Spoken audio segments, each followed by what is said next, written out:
दोस्तों, क्या हो अगर किसी तरह से आप टाइम ट्रेवल करके समय में पीछे पहुंच जाएं और वहां पर जाकर अपने दादाजी को गोली मार दें। ऐसे में आपके दादाजी मर जाएंगे और फिर ना ही आपके पिता का जन्म होगा और ऑब्वियसली आप भी कभी एग्जिस्ट नहीं करेंगे। बट ऐसा कैसे हो सकता है? अगर आप कभी एग्जिस्ट ही नहीं करेंगे तो फिर वो कौन होगा जो टाइम में पीछे जाकर एक्चुअली दादाजी की हत्या करेगा? टाइम एक रिलेटिव टर्म है। आपका आज आपके कल से पूरी तरह से लिंक्ड होता है।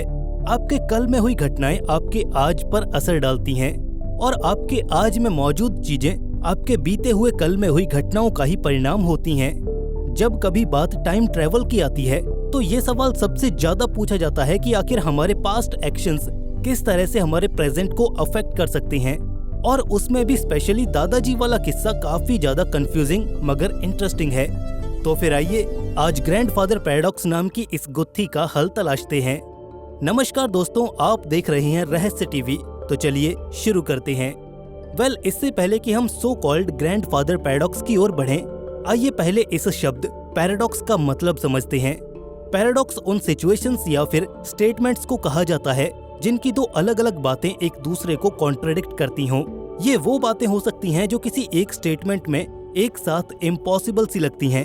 फॉर एग्जाम्पल, अगर मैं कहूँ कि मुझे हमेशा सच का साथ देना चाहिए मगर झूठ बोलकर, तो ऐसे में ये दोनों बातें यहाँ पर एक कॉन्ट्रडिक्शन यानी कि विरोधाभास को जन्म देती हैं। हमें मालूम है कि चीजें या तो सही हो सकती हैं या फिर गलत। सही और गलत चीजें एक साथ होकर कभी सही नहीं हो सकती। Hope you get it. आइए अब ग्रैंडफादर पैराडॉक्स की बात करते हैं। दरअसल ये एक कॉजालिटी पैराडॉक्स है, यानी कि ये किसी भी इवेंट के कॉज और उसके इफेक्ट की बात करता है। कॉजालिटी अपने आप में कोई रूल या लॉ नहीं है, बल्कि फिजिक्स के फंडामेंटल्स यानी इसकी बुनियाद में मौजूद सिद्धांतों में से एक है।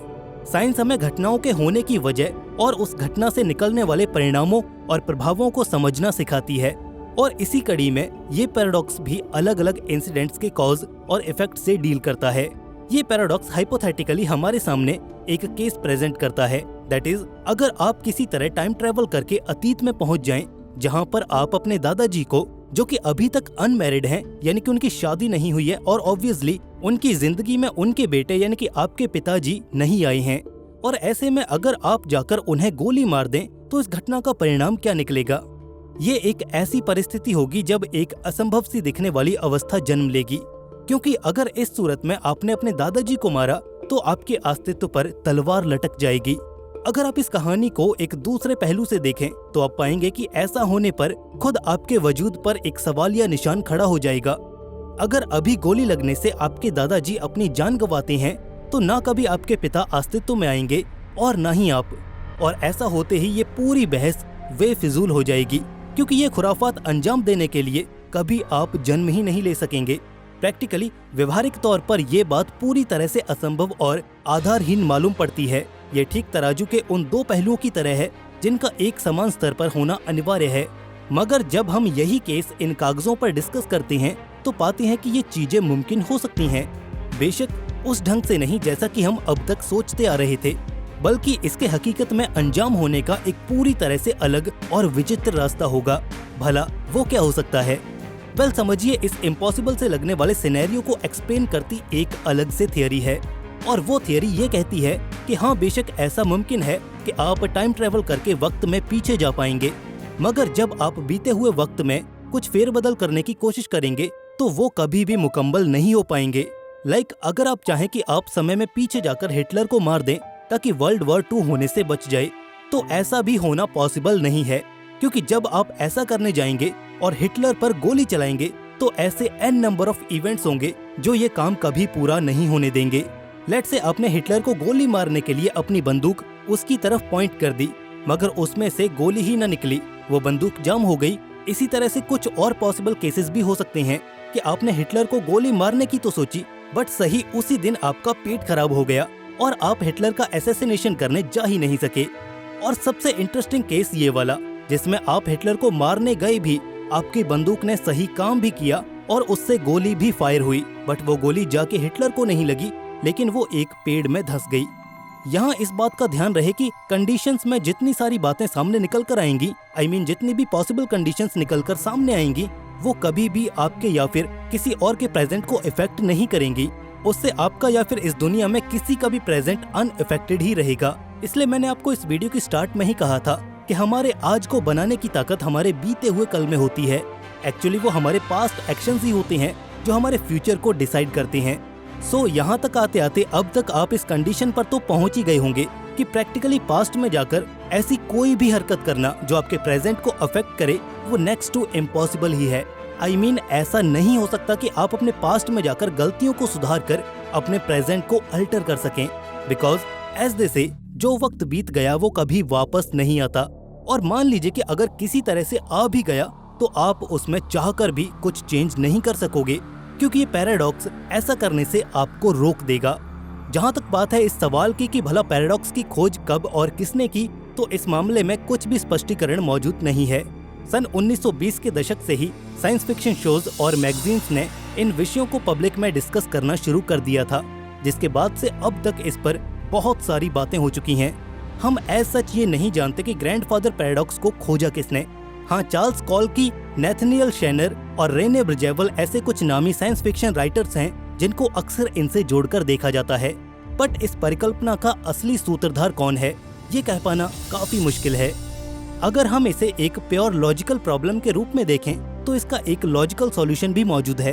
पिछले कई दशकों से बहुत से रिसर्चर्स और साइंटिस्ट ने अपनी हार्डकोर रिसर्च के बाद इस थियरी से जुड़े कुछ पॉसिबल कंक्लूजन्स फिगर आउट किए हैं, जिनके आधार पर हम इस प्रॉब्लम का एक लॉजिकल सॉल्यूशन डिराइव कर सकते हैं। साल 1970 में एक रशियन फिजिसिस्ट आइगोर नोविकोव ने प्रिंसिपल ऑफ सेल्फ कंसिस्टेंसी दुनिया के सामने रखा, जो कि आइंस्टाइन की जनरल थ्योरी ऑफ रिलेटिविटी पर बेस्ड था। उनके अकॉर्डिंग स्पेस फैब्रिक में बहुत सी ऐसी लाइंस हैं जो किसी भी इवेंट के कॉज और इफेक्ट से डायरेक्टली रिलेटेड होती हैं। एक और फिजिसिस्ट किप थ्रोन ने इस मामले पर रिमार्क देते हुए कहा था कि आइंस्टाइन रोजनब्रिज थ्योरी के परिणाम स्वरूप सामने आने वाली क्वांटम ऑब्जेक्ट्स वर्म होल वास्तव में कुछ और नहीं बल्कि स्पेस में एक जगह से दूसरी जगह जाने का एक शॉर्टकट है। जिसे एक्सप्लेन करते हुए किप थ्रोन कहते हैं कि ये क्वांटम लेवल पर मौजूद किसी टनल की तरह है जो कि स्पेस में मौजूद किन्हीं दो पॉइंट्स के बीच एक कनेक्शन एस्टेब्लिश करता है। यही वर्म होल हमें ये भी सजेस्ट करता है कि इस दुनिया में घटने वाली सारी घटनाएं सेल्फ कंसिस्टेंट हैं, वो अपने आप को एक सार बनाए रखने के लिए प्रतिबद्ध हैं। सरल शब्दों में जो हो गया सो हो गया, उसमें कोई फेरबदल या फिर बदलाव की गुंजाइश नहीं होती है। और अगर कोई व्यक्ति इसमें किसी तरह का बदलाव लाने की कोशिश भी करे तो ये घटनाएं अपने आप को अनचेंज्ड और अनअफेक्टेड रखती हैं। थियोरेटिकली ये ऐसे किसी भी चेंज को होने नहीं देती जिससे टाइम और सिनेरियो पर कोई असर पड़े, और इसी का रिजल्ट है कि सब कुछ टाइम की रिस्पेक्ट में एकदम कंसिस्टेंट और सीक्वेंशियल बना रहता है। इस प्रॉब्लम को प्रैक्टिकली सॉल्व करने के लिए फर्दर फिजिसिस्ट किप थ्रोन ने कैलिफोर्निया इंस्टीट्यूट ऑफ टेक्नोलॉजी के 2 रिसर्च फेलोज के साथ मिलकर एक नई थियरी पर काम करना शुरू किया। इस थियरी में वो बिलियर्ड बॉल्स की मदद से इस प्रॉब्लम को लॉजिकली सॉल्व करने का ट्राई करते हैं। फिजिक्स की थियोरेटिकल नॉलेज और अपनी ऑब्जर्वेशन की बदौलत वो फाइनली एक कंक्लूजन पर पहुंचते हैं। दरअसल उन्होंने पाया कि अगर वो एक बॉल को वर्म होल के भीतर एक सर्टेन एंगल पर फेंकें और आगे वो बॉल एक सर्टेन ट्रेजेक्टरी को फॉलो करते हुए वर्म होल में एंटर करे तो वर्म होल से एग्जैक्टली तभी बाहर आएगी जब हम उसे फेंकने ही वाले होंगे। ऐसा होने पर वर्म होल से बाहर निकल रही फ्यूचर की बॉल और प्रेजेंट की वो बॉल जो हम फेंकने जा रहे हैं वो दोनों एक दूसरे से कोलाइड हो जाएंगी, जिससे वो बॉल अपने गोल से डिस्ट्रैक्ट होकर वहीं पर ही लुढ़क जाएगी और कभी भी होल तक नहीं पहुंच पाएगी। हालांकि आगे जब वर्म होल्स पर और रिसर्च हुई तो हमें ये मालूम पड़ा कि एक्चुअल में हमारी ये मैट्रिक्स वर्म होल के एक्चुअल मैकेनिज्म से लॉक्ड नहीं है। इसलिए फर्दर इसे एडिट करके इसमें एक और एक्सप्लेनेशन का ऐड ऑन किया गया, जिसके तहत रिसर्चर्स ने ये कहा कि एक्चुअल में ऐसा होने पर वो बॉल्स तो एक दूसरे को हिट करेंगी बट एक्चुअल में वो अपने पाथ से कभी डेविएट ही नहीं होंगी और एक्चुअल में होल तक जा पहुंचेंगी, यानी कि वो इवेंट इन रियलिटी अंजाम होकर ही रहेगा और वो भी पूरी तरह से अनचेंज्ड। हाँ, वो चेंजेस जिन्हें करने की कोशिश की गई थी उनके फुटप्रिंट्स जरूर पीछे छूट जाएंगे बट उसका होलसम में रियलिटी और आपके प्रेजेंट पर कोई इफेक्ट नहीं पड़ेगा। अगर इसी बात को रियल लाइफ सिनेरियो में समझें तो जब आप अपने दादाजी को मारने की ठान कर पास्ट में जाएंगे तो मोस्टली सब कुछ आपकी प्लानिंग के अनुसार ही होगा, पर जैसे ही एंड मोमेंट पर आप उन पर फायर करेंगे तो आपकी बंदूक जाम हो जाएगी, जिस कारण ऑब्वियसली आपके दादाजी इस अटैक को सरवाइव कर जाएंगे। और ये भी हो सकता है कि कल होकर वो आपको इस हमले के बारे में भी बताएं, वो बताएं कि हाँ, मेरी जवानी में एक बार मेरे ऊपर तुम्हारे जैसे दिखने वाले एक नौजवान ने हमला किया था, मगर मैं भगवान की कृपा से बच गया। पर अब यहाँ पर उन्हें ये कौन समझाए कि उनके बचने के पीछे किसी भगवान की कृपा नहीं बल्कि फिजिक्स के ये लॉज हैं। वरना ना तो वो यहाँ होते ये बातें बताने के लिए और ना ही आप होते इन बातों को सुनने के लिए। एनीवेज, इन सभी बातों का परिणाम यहाँ पर ये निकलता है कि आप अपनी मर्जी से मर भी नहीं सकते। क्यों? अब आपको धीरे धीरे नियति और डेस्टिनी जैसी फिलॉसफीज पर यकीन हो रहा है ना? बट ये उन सबसे काफी सिंपल है, या फिर यूं कहें कि उससे भी कहीं ज्यादा कॉम्प्लिकेटेड, क्योंकि स्टिल अब भी हमारे पास इस प्रॉब्लम को बाईपास करने का एक तरीका मौजूद है, और वो है डबल स्लिट एक्सपेरिमेंट।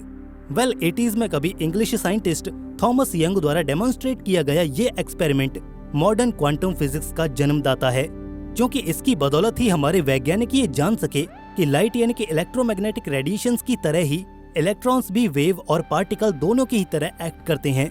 आगे चलकर इसी कॉन्सेप्ट को अपना बेस बनाकर अमेरिकन फिजिसिस्ट ह्यू एवरेट ने मल्टीवर्स यानी कि मल्टीपल यूनिवर्स का आइडिया पेश किया।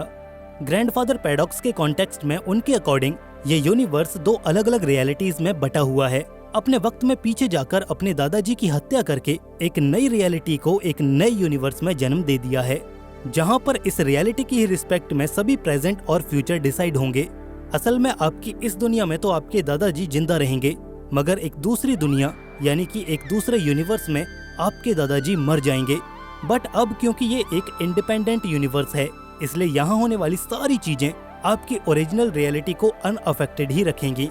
इसी सिचुएशन को एक बेहतरीन ढंग से समझने के लिए आप डार्क सीरीज को भी देख सकते हैं, जहाँ पर मार्था जोनस को अपोकलिप्स के वक्त अपनी दुनिया में लेकर चली जाती है, जिससे कयामत की रोज उसकी जान बच पाती है। वहीं दूसरे केस में वो अपने घर के बेसमेंट में छिपकर महाप्रलय से अपनी जान बचाता है। वहीं जब आगे चलकर मार्था उसकी जान लेने के लिए गोली चलाती है तो वो मारा जाता है, मगर दूसरी दुनिया में वो अब भी जिंदा होता है।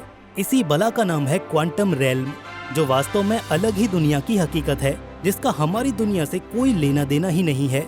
बट है तो ये हकीकत ही, बेशक किसी और दूसरे जहान की।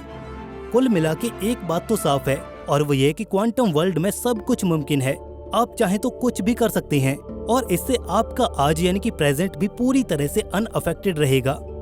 आप चाहे तो आप एक बार नहीं बल्कि 100 बार अपने दादाजी को अलग अलग ढंग से मार सकते हैं, और उन 100 अलग अलग तरह से की गई हत्याओं के चलते 100 अलग अलग यूनिवर्सेस में 100 अलग अलग रियलिटीज और स्टोरी लाइन्स जन्म लेंगी, जिनके अलग अलग परिणाम होंगे।